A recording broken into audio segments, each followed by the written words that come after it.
Welcome to MACC Talk, a Middle Tennessee podcast from Monthaven Arts and Cultural Center in Hendersonville, Tennessee. I'm Cheryl Strichick, Executive Director of the MACC. Today's episode is brought to you by our friends at Pereire Farms.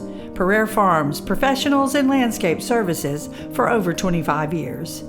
Thank you, Cheryl, and welcome everyone to MACC Talk. I'm your host, John Pitcher.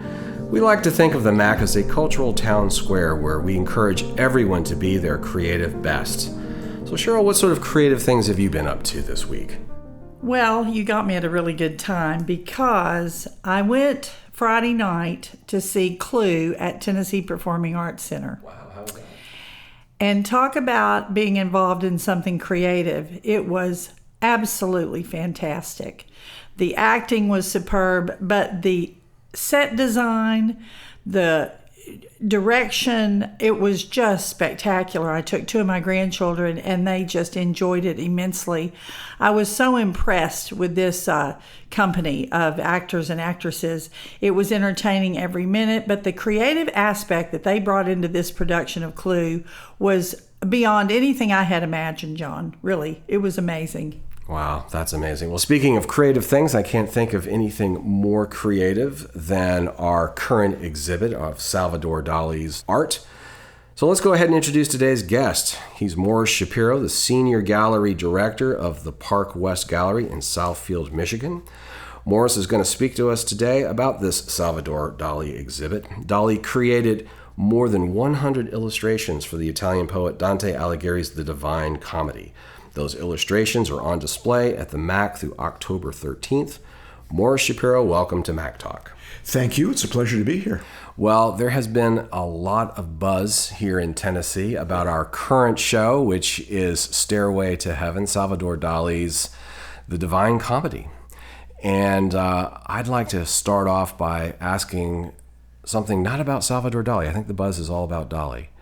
But we're talking about two really great artists here. We also have Dante Alighieri. Indeed. Tell me a little bit about who Dante was, what his Divine Comedy was, and why is that so important?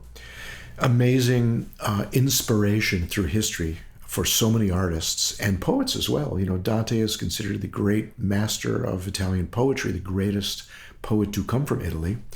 He wrote the Divine Comedy. It's estimated he finished it around 1320, the year 1320, died in 1321.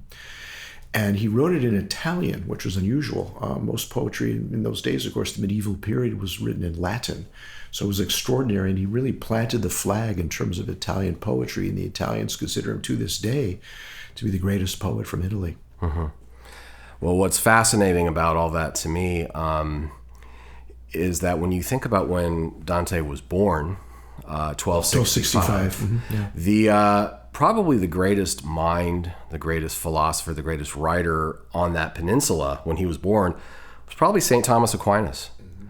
Mm-hmm. And so we're talking firmly here about the medieval mind. Absolutely. This is a world that was dominated by the Roman Catholic Church, and the Holy Roman Empire. Mm-hmm. And so Dante was coming from that world. He wasn't writing a piece of fiction per se, as he was trying to explain in poetry what the world was as far as they were convinced at that time. A lot of people don't realize Italy was not a country. No, that's why I said peninsula. Yeah, exactly. Yeah, it was a conglomeration of different, city-states, and many of them were warring against each other. Right. In constant conflict. And so growing up in that time was a remarkable time.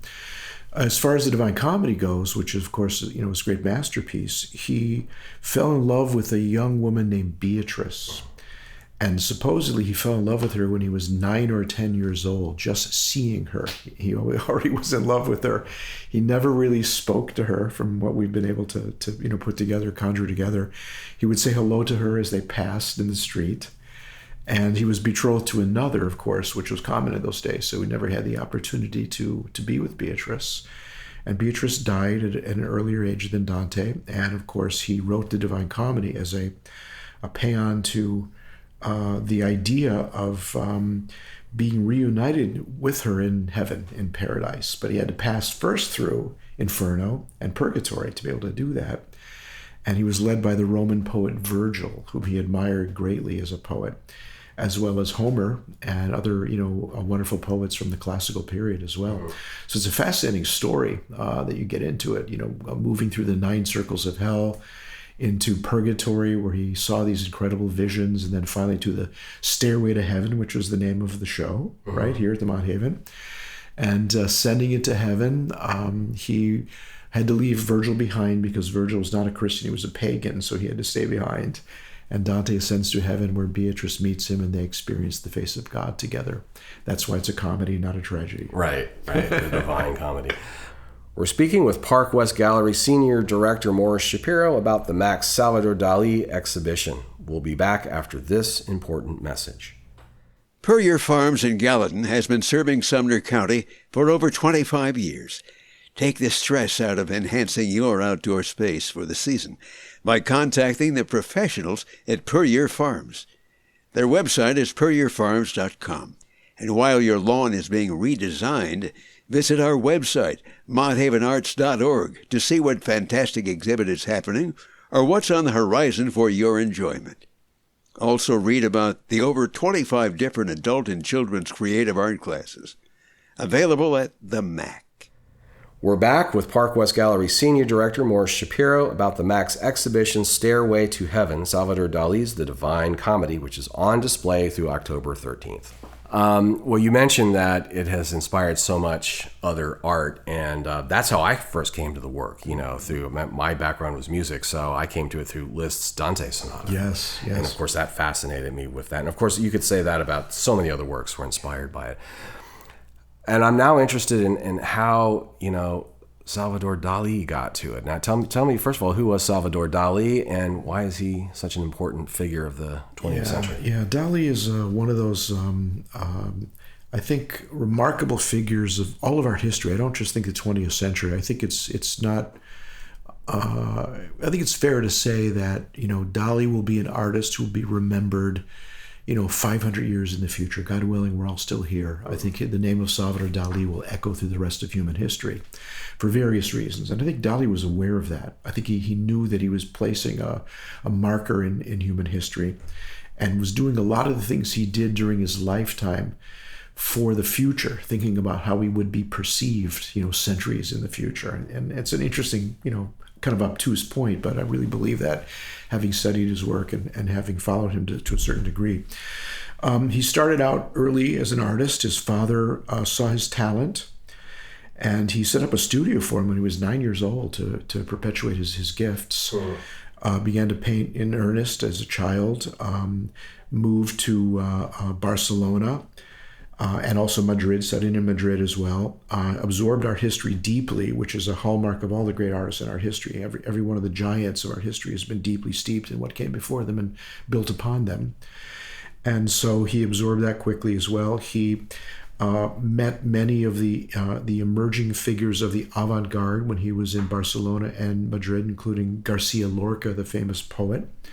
They were very close, very dear friends. Lorca introduced him to much of the concepts of the avant-garde. He moved to Paris, 1920s, I think it was 1921 when he came to Paris, and he fell into the milieu of the Surrealists. And the Surrealists are a fascinating group of artists. When you think about today, their impact still remains so substantial, even though it was a very short-lived movement. The actual movement itself was quite short-lived. And the idea of the Surrealists, there were really two forms of Surrealism. The first was the Apollinarian Surrealism, that the term Surrealism was coined by Guillaume Apollinaire, who was a friend of Picasso, a very close friend of Picasso's. And that was a Surrealism about the reality that lies underneath the reality that we see. There's another deeper level of reality than what we perceive, was the theory of Apollinarian Surrealism.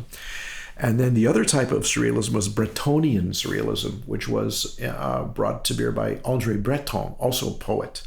It's interesting how much of great art history was really stimulated by poets. Yeah. We don't consider poetry really in this world today to be very influential, but back then it was.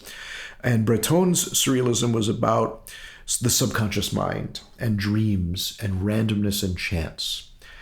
And of course, this was emerging with Freudian psychology, and of course Carl Jung and the idea of archetypes. And today, of course, we understand there's a subconscious mind. We know deeply there's another level of consciousness for us. And, we use it. Athletes will do things like do visualization techniques before they compete, or performers will do that as well. Musicians will do that as well before performing for large audiences. Psychiatrists and psychologists have a technique called EMDR, which is a technique where they move the eye back and forth to open up pathways into the subconscious to reprogram people's negative behaviors.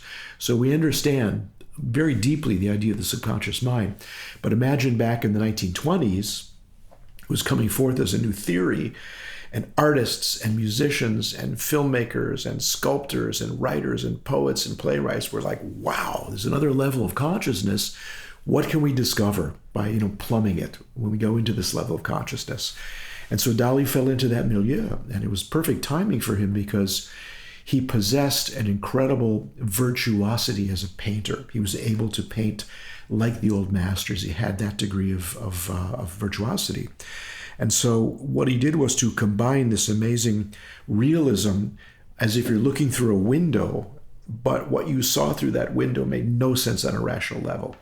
You'd see things like a burning giraffe falling out of a tower, right? Or elephants walking on mosquito legs, and strange apparitions in this deep landscape that move way back miles into the distance with elongated shadows and strange rock formations and dramatic light and dark, chiaroscuro shadings in light and dark.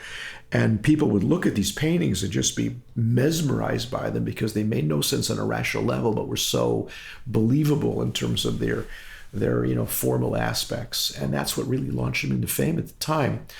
He went on to develop a very audacious persona. Bizarre persona might be a good way to put it. He loved publicity, particularly in America. When he came to America in particular, the American press loved him at the time because they just loved anything that was, strange and controversial. They couldn't wait to interview him and see what kind of crazy thing he was going to do next. Well, with Dick Cavett, he came out with an anteater, right? Yes. Very famously, Very famous, 1970. There's lots of great stories of Dalí. My favorite one is when he showed up at one of his exhibitions in a deep-sea diver suit with the metal helmet, the big metal helmet. And they introduced him. And, of course, he couldn't say anything because he had this metal helmet on. He started sort of gyrating and then fell onto the floor and started just, writhing around on the floor. And people were looking at him going, okay, this is what Dalí does. This is a normal behavior for Dalí. Until someone realized he was suffocating. Well, speaking of all that, to me, that maybe makes him, at first blush, a curious candidate to become the artist for the Divine Comedy, because he was commissioned initially by the Italian government. Exactly. Here was a man who at one time was an avowed atheist who had some questionable, audacious, moral antics, who was very much steeped in the avant-garde. And here we're talking about what was great medieval Christian art. Mm-hmm. There's sort of a clash here of cultures. What do you make of that choice to sort of bring him into this? And why would he have been so interested in this? Because it was a very different world. He loved to have his imagination stimulated by outside influences. And there are many, many examples of that throughout his career. He started with the Chant de Madror in the 1930s, where, the Contre l'Autrement wrote this really strange, bizarre, surrealist story, and that stimulated him. The Divine Comedy came about primarily, as you mentioned, through the Italian government. And in 1950, I think it was 1950, Dalí had an audience with the Pope. The Pope invited him to the Vatican and gave him a commission to create a painting for the Vatican. It was extraordinary for Dalí to go to Rome and meet the Pope. Mm-hmm. And so the Italians kind of looked back and said, well, I think we need to get involved with this too, because, now he's been sort of christened by the Pope, if you will. And so they decided it was appropriate because it was the 700th anniversary of Dante's birth. 1965 would have been, right? 1265 was born. And so they commissioned him to illustrate the Divine Comedy. And Dalí, of course, was excited by the project. It was another opportunity for him to engage what he called his paranoia critical method, which is now the tell way us about that paranoid critical method. I've read about that. It's fascinating. It's the way that he essentially controlled his insanity, funneled his insanity into the creative process. He said the only difference between me and a madman is that I am not mad. And he also was asked if he took drugs, and he said, I am the drug. But anyway, he had lots of great comeback lines. They were very well rehearsed.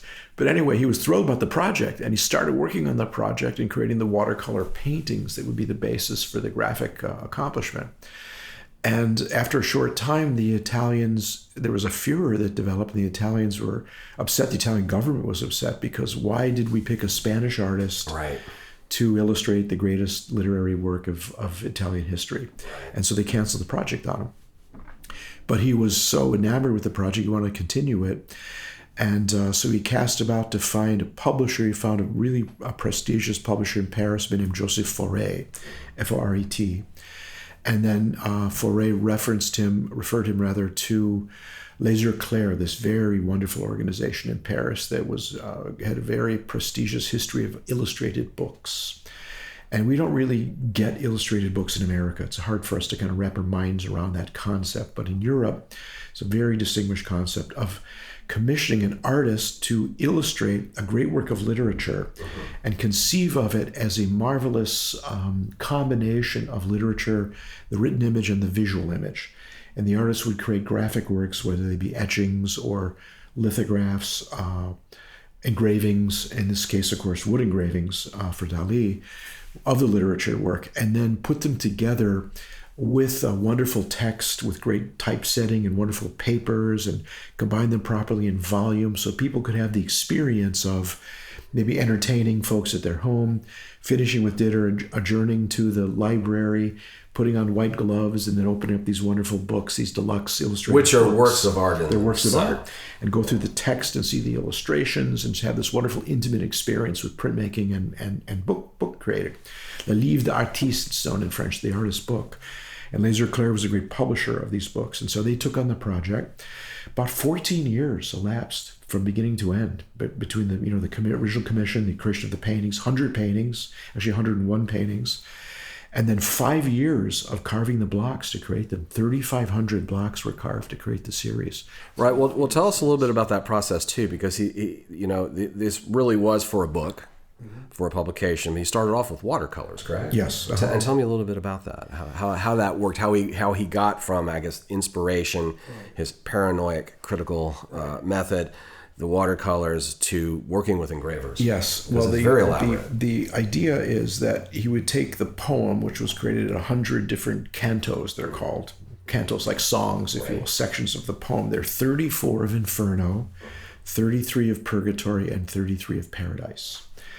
And so he would read the canto, apply his critical method, and interpret it in his own Dalídian image. Now, another interesting part about it is, like all great artists, Dalí was deeply steeped in art history. We spoke about this, and he understood so many references to art history. Picasso talked a lot about this as well. He said that it was the role of the artist to reach back in time and bring all the art from their past into the present so it could move forward into the next generation and the next generation. And so Dalí did that in many cases in the Divine Comedy, referencing amazing works of art from the past. And one of the things that's terrific about the show here at the Monthaven is that when you walk through this exhibition, first of all, to see all 101 pieces is just remarkable. Very few people ever have the opportunity to see the entire series, together in one place and really get a feeling for the scope of the series. But the plaques in many cases, which will describe the works, will reference other great works of art and show an image that really inspired Dalí in many cases, which I think is really intriguing. It's a fascinating narrative. It is, and that actually you anticipate my next question seamlessly. Dalí had a really encyclopedic knowledge of art history and these other styles, and he could, create his own works in those styles to whatever extent he wanted to. Of course, he put his own individual genius stamp on it. But tell me about describe some of the different stylistic influences here for the Inferno, for instance, with an incredible image and haunting, ghastly image like the Logician Devil. Tell me a little bit about some of these images and what the influences were in just the Inferno. Well, if you look at the works by Gustave Doré, for example, Doré made exquisite engravings of the Divine Comedy as well, as did so many other artists. And those are nightmarish. I mean, they really are quite nightmarish. And much of Dalí's art was nightmarish as well. When you're plumbing the subconscious, in many cases, you don't know what's going to come out. It's not necessarily going to be something that is, shall we say, aesthetically pleasing or pretty, for lack of a better term. So that was the Inferno series. Really, was a great,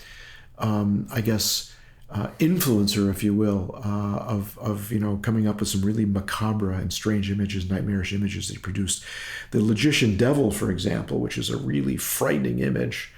It relates in many cases to the work of Goya. Goya's great black paintings, amongst the last paintings that Goya created, were painted on the walls of his house. And many historians believe they were never intended to be seen by anyone. Goya just created them for his own experience. Thank God they were sliced off the walls of the house, and they're now preserved in the Prado in Madrid. They're incredible paintings. The one of Saturn eating his child is one of the most amazing paintings, macabre painting. It's a direct reference to the Logician Devil in that piece, for example.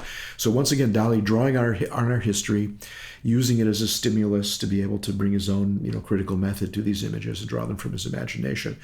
But the watercolors are really wonderful. I've had the great pleasure of offering several of them as an art dealer into our collectors' homes and collections, which is a thrill. Always been a thrill for me to see those watercolors and look at them and hold them in my hand and really understand the depth that went into this project, and of course, place them into collectors' homes.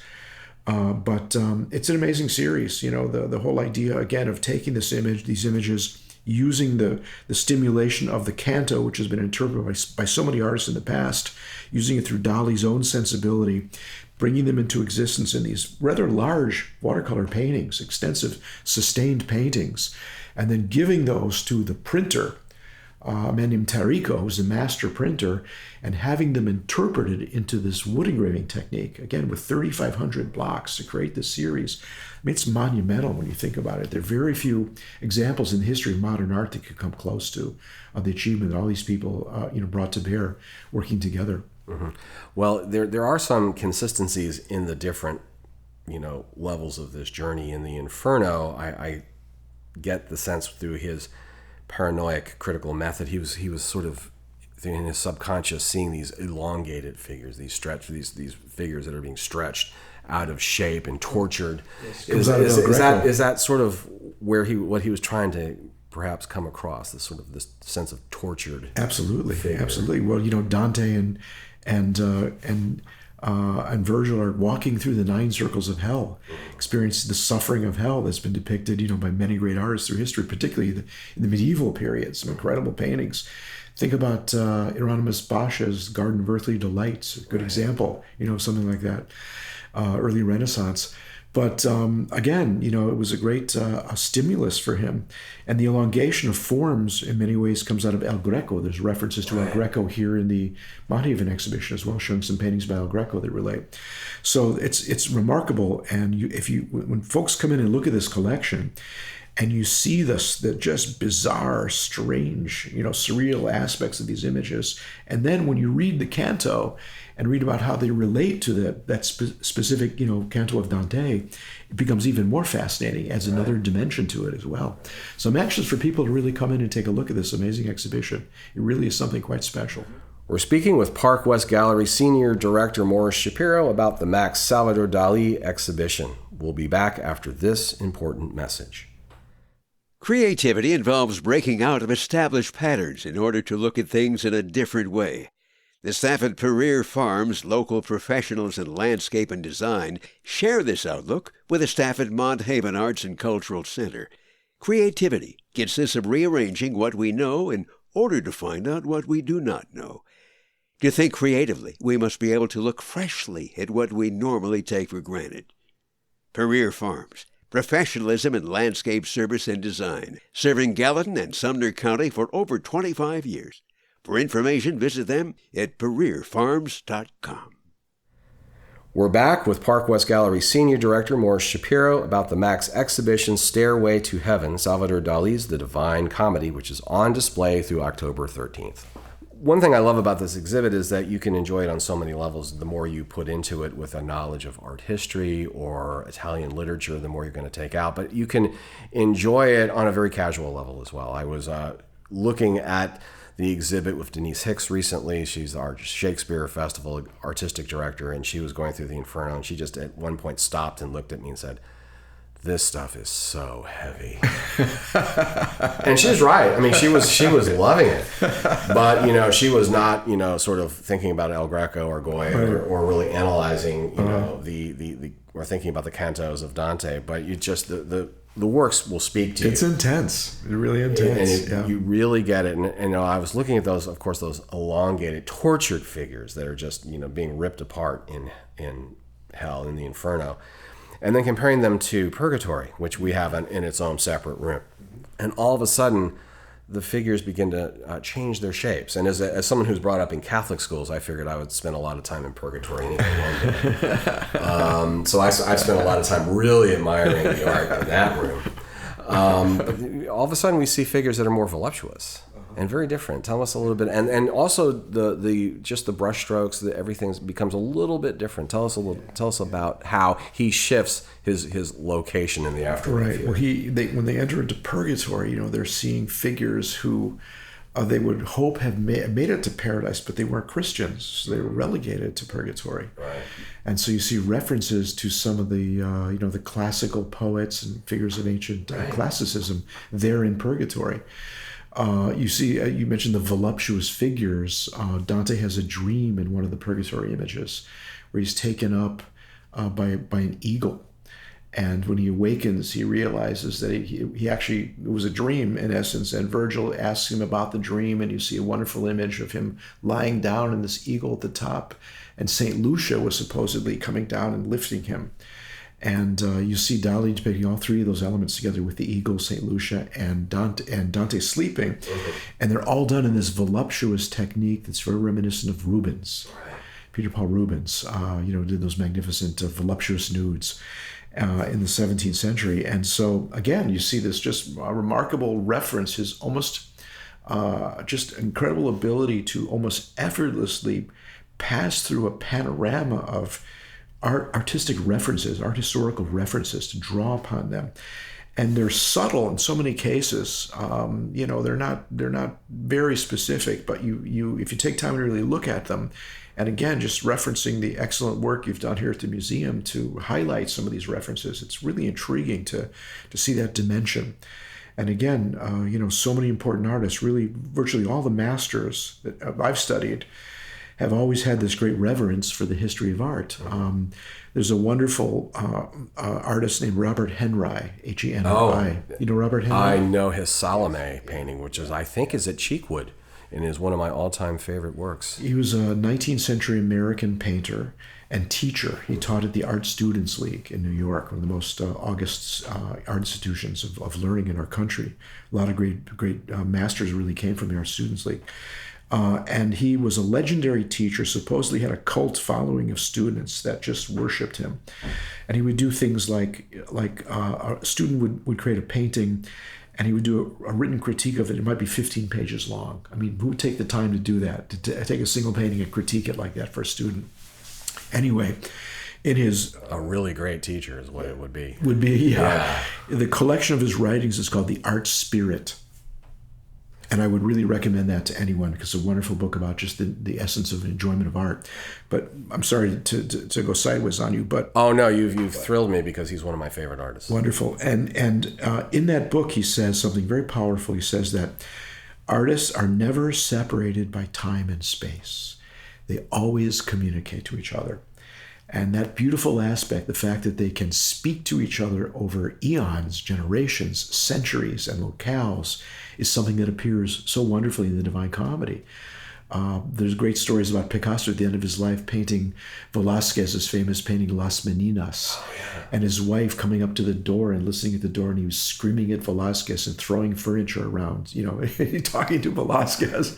And so this is what I think people will take away from this great series when they see these images and recognize the artistic integrity of this series. It was Dalí at the height of his powers.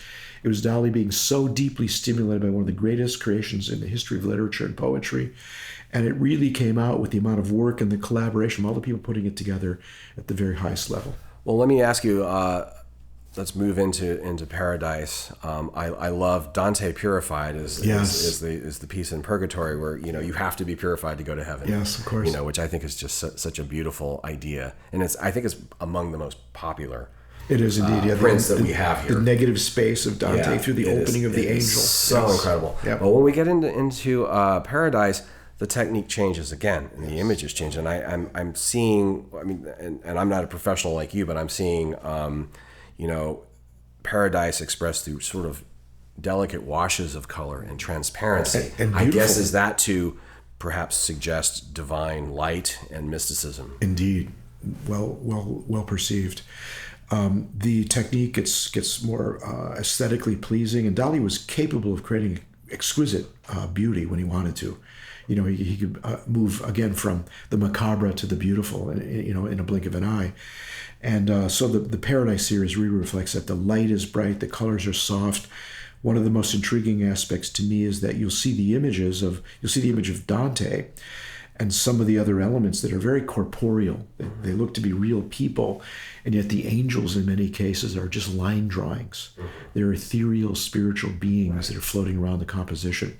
One of my favorites is the actual Stairway to Heaven work, where Virgil and Dante are in the shadows, and Virgil has to remain behind, as we said, and Dante's just about ready to climb the stair to reach heaven and meet Beatrice, and the angels leading him up the staircase, which is a wonderful image from the end, almost the end of the series. And of course, they experience the face of God, which is the culmination of the great poem.